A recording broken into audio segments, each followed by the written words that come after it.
Hello, and welcome back to another episode of TKO Stigma, the talk show series where we knock out stigma surrounding mental health issues with open conversation. And here to help us do that is my next official guest of honor, a man of many talents. You may recognize him as Scorpion from the Mortal Kombat series, Mr. Chris Casamassa. Thank you so much for being here, Chris. My pleasure. Really appreciate your time and helping out with our cause. I just want to say I'm a huge fan. I just want to get that out of the way. I'm a little starstruck right now, so might be off my it's okay. Off my ball. I watched you growing up on WMAC Masters and in the Mortal Kombat action movie in the 90s, and it's such an iconic film, and you really brought the character to life. And thank you. Seeing that, it's just like, wow, it was inspirational to me on my martial arts journey. So I want to thank you for that. I'm glad to hear that. Thank you. Thank you. Yes, and just so people know, maybe you could let them know a little bit about your martial arts background, because I know you've been started since a very young age. Yeah, I started training when I was 4 years old. My dad got me into martial arts training because he's the founder and creator of our style and system, which is Red Dragon Karate. He did that way back in 1965, and so when I was a little kid and I wanted to be around my dad was my hero, and my dad was at the studio, so that was the thing to do. And when I started, he made me a deal. He said, you can start karate, but you can't stop until you make it to black belt. So he taught me at a very young age about discipline and commitment and focus and doing it. But, I always loved it and I was hooked on it. So that's awesome. It wasn't too hard to keep my end of the deal. Yeah, and then once you got to black belt level, it didn't end there, right? Because you're still doing it. Yeah, I'm still doing it. And, now I'm overseeing ops for our company and doing all that. And my dad's kind of handed the reins off to me. And we've got 12 locations here in Southern California. So, see if we can't go another 50 years. Amazing.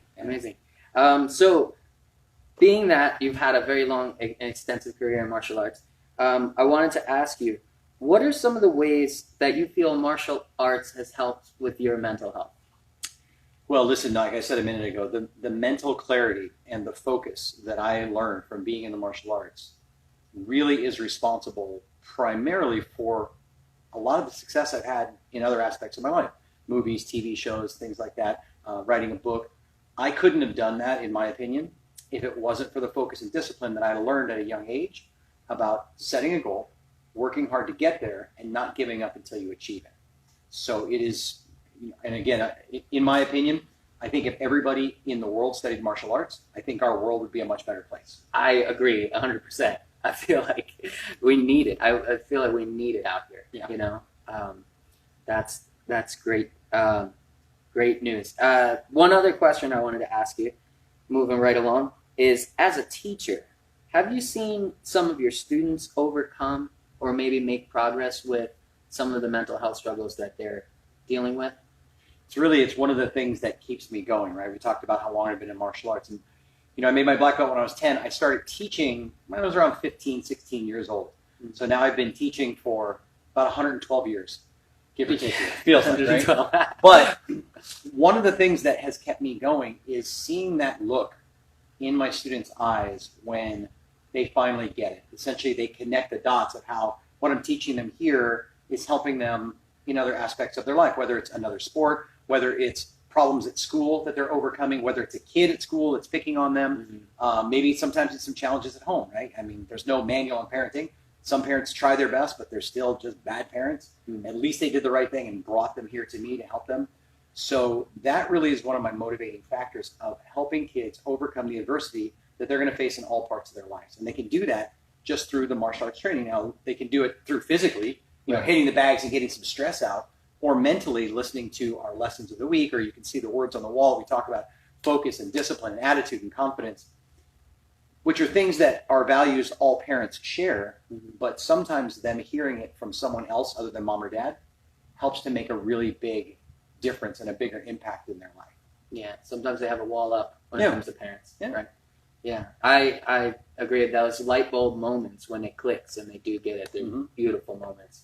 And it's awesome that you're able to share that with them. Yeah, and listen, we've had hundreds of students, if not thousands, that have improved their grades, done something spectacular with their lives because of the things that we taught them. We get emails and letters, and thank you for what you taught me when I was young, and just that makes my heart just fill with a sense of wow and wonder. Yeah. So that's why I continue to do what I do. That's amazing. That's fulfillment. Yeah. That's what it is. Beautiful. One of the things I wanted to mention too is that depression and anxiety were epidemics before this current COVID situation that we're in. Mm-hmm. And now more than ever with the crisis going on, people need mental resiliency. Do you feel like everyone can gain mental resiliency from martial arts? Yeah, I think they can. And again, like we said earlier, it's an outlet, right? It's Mm-hmm. something to do besides sitting in your room, staring at four walls, or watching the TV, or being on the internet all day. It's something that engages your entire being, right? And you know this being in martial arts. Yeah. It's not just physical. It's mental. It's spiritual, and the spiritual in the sense of not a religion, but of how you feel on the inside, right? That spirit, that energy of just working out or learning something new, of getting it, of overcoming an obstacle or reaching a goal or a milestone. Like the inside of you, your spirit just kind of fills. Yeah. So it's a great all human encompassing type of activity, and then it's something you don't find really in. I can't think of any other sport where you hit all those things. Yeah, that's great. I agree 100%. I feel it when I'm training. You can feel yourself improving. Mm-hmm. Yourself. You can feel not just the physical benefits, but those mental benefits as well. More confidence, self-esteem, and that kind of like giving yourself purpose, giving yourself or cultivating your own passion through martial arts. Yeah. So, on the same page with you there. Another point we wanted to cover was, apart from being a movie star, a stuntman, a martial artist, a business consultant, a business owner, and you are also an author. Mm-hmm. And you have a really amazing initiative for positive change in the world through your book. Could you tell the people at home a little bit about that initiative and about that book? Sure. The Bullyproof, the book is called Bullyproof Fitness. It's the ultimate guide for parents in the battle against bullies and bellies, and how parents can help their kids basically feel like a super ninja. Right? The kids want to be Ninja Turtles or Power Rangers. So this is a way of empowering them to help them through the martial arts, essentially, is what it becomes. Because, you talked earlier about depression and anxiety really coming to the forefront. Well, there's something else that also has been coming. It's always been there, but it's just with the rise in social media, with the rise in just media in general, it's really put a big spotlight on bullying and how it's happening, what it's happening, and then the side effects of bullying are what you're trying to help with, depression and anxiety, right? Before schools were put on virtual only, there was an estimate that I think it said, if I read correctly, 96,000 kids a day missed school because of fear of being bullied. Wow. They'll fake an illness, they'll fake an injury so they don't have to school because they're being bullied. So listen, with what we've done here in the martial arts for years, I knew that we helped and changed and impacted lives. I wanted to go out and try and impact more lives, right? So part of my mission and passion right now is I want to help 1 million kids become bully-proof and fit by the year 2025. Wow. So right now, before COVID hit, I was on track to get there. We've done about 65,000 kids, and I travel all over the world, and I do these bully prevention clinics, and they get a ribbon, and they go through this course. And it's really cool because I hit both kinds of bullies. And what I mean by that is there's two kinds. There's kids who are getting bullied, and then there's kids who are either a bully or on the path to become bullies. So when I talk to them and I give them these kind of, if you're doing this, you could be considered a bully, I can look out into the audience and I can see the kids go, uh-oh, right? So again, the light bulb moment of where they're realizing, crap, I'm doing that. And that steers them. So I'm able to course correct a lot of kids. Now, listen, I'm trying to help 1 million, but if I can help one through doing it, right, it makes a difference in their world, right? So they go from being a super bully to becoming a superhero, and someone that instead of pushing people down, they lift people up. And that's why I wrote the book, because I can get a bigger impact, a bigger reach with the book. I'm not traveling now, but hopefully by spring of this year, I'll be able to start traveling again and doing the course. And then I've got the sequel to the book coming out, should be out in September of this year. Awesome. Yeah. Awesome. Yeah, I read through the book. It's really cool stuff. You have a little bit of like a personal section in there as well, so people connect to your cause. And would you mind mentioning a little bit about that? Why is this personal to you? Why is this book personal to you?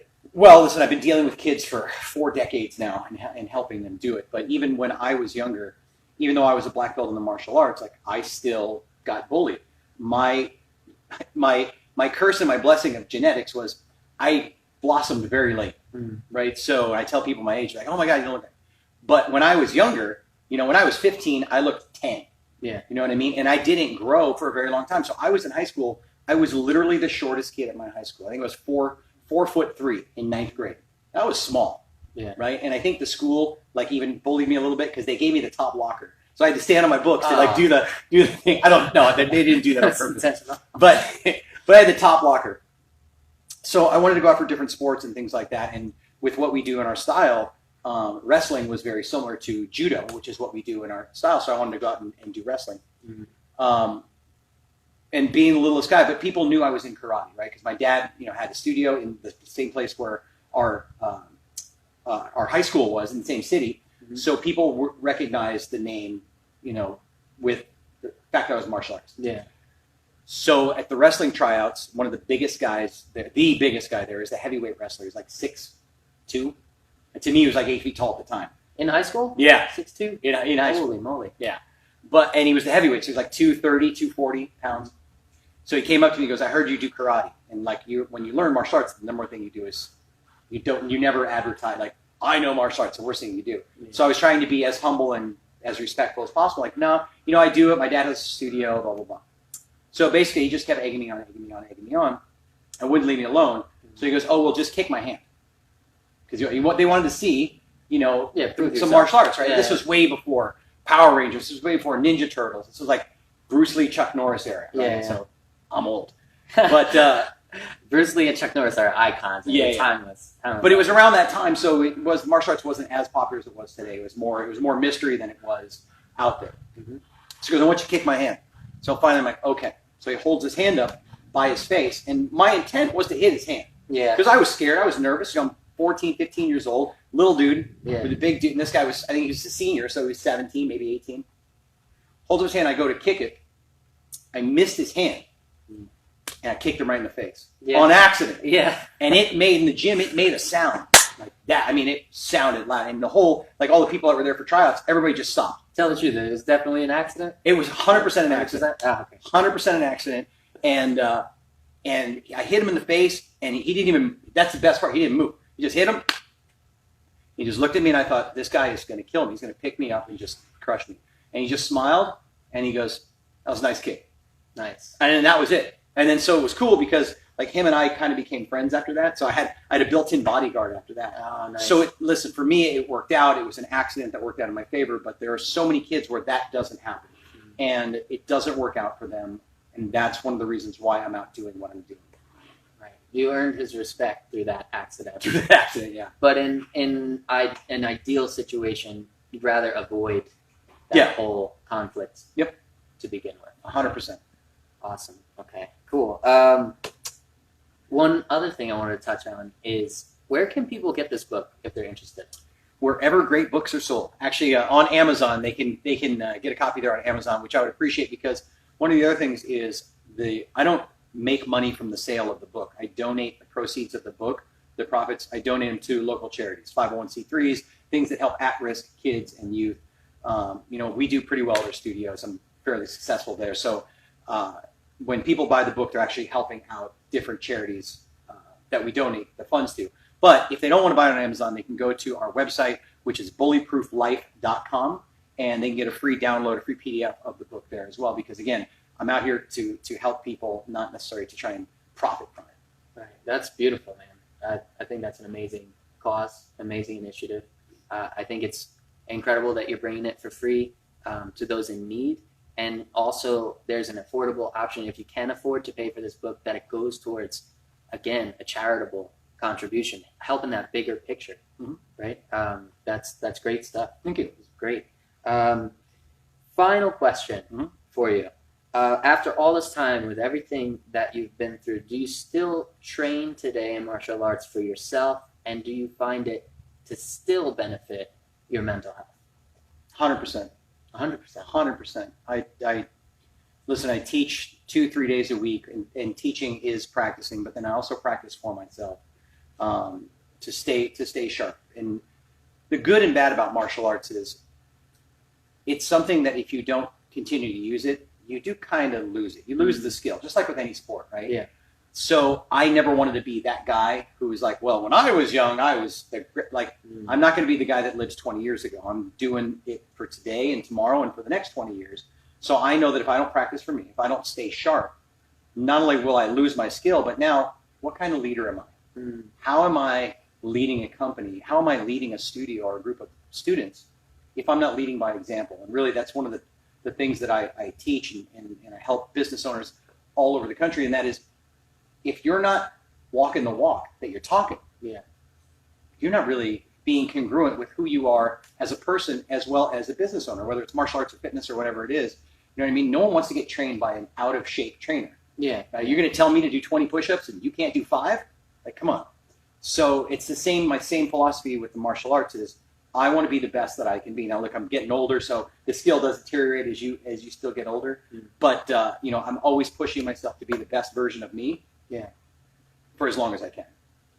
Nice. And you're being that change that you're inspiring in others.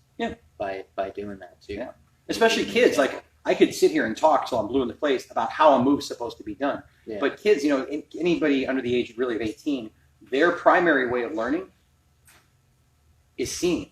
Right? So if I can show you what it looks like and you're a visual learner, or maybe you're a kinesthetic learner who likes to do it, and I do it with you and you can copy me, well, then you're going to absorb it that much faster. You're going to get that much better, that much quicker, and you're going to stick around longer.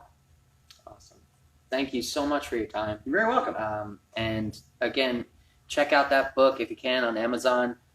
Those proceeds will go to a charitable location. And thank you for being here and for helping us just by being open, by talking about mental health. It's a great way to show people the benefits and different ways that they can help themselves. And like Chris has mentioned, by being what you want to inspire, by training every day, by staying sharp and being that change, we can inspire others to do the same and show them possibly roads that can help them improve their lives. So I want to thank you for all of that, and that's going to be it. Thanks for having me on the show, man. It was great, and congratulations to you. I'm very proud of you, what you're doing, and I'm happy to be able to be here to help you and do that. If anybody has any questions and they want to reach out to me, I'm on all the socials. You can find me everywhere, from TikTok to LinkedIn to Snapchat to Facebook to Insta, everywhere. Just type my name in, and you're easy to find me. I'm happy to help you or talk to you if anybody needs help or guidance. So keep doing what you're doing. I'll keep doing what I'm doing, and together, what was it Gandhi that said, be the change in the world that you wish to see? Yes, absolutely. I think I got that right. I'm pretty sure it sounds right. Take care, guys. It's the end for us. We'll link up all those social media connects in the description below this video once it posts up, and we'll have a full edited version for you coming out a little bit later.